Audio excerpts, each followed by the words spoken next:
makikita nyo naman yung trust and confidence ng tao ngayon, yung based on the surveys, na ang trust at rating ng Senado has never been this high. So, ibig sabihin nun, hindi lang tayo sa leadership yun, hindi tayo din sa mga kasama natin sa Senado. Sir, malulungkot ba kayo if may hindi makapasok sa top 12? Kasi so far may dalawang electionist na medyo delikado. Mahanga pa naman baka sabihin na dyan.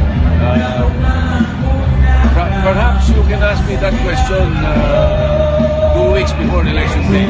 Then I will be able to tell you, sa pagka-veterano ko sa national elections mula 1987 up to the present, with or without surveys, experience and both experiences before, more or less, I have a fairly good pulse of what's going to happen at least 2 weeks before election day.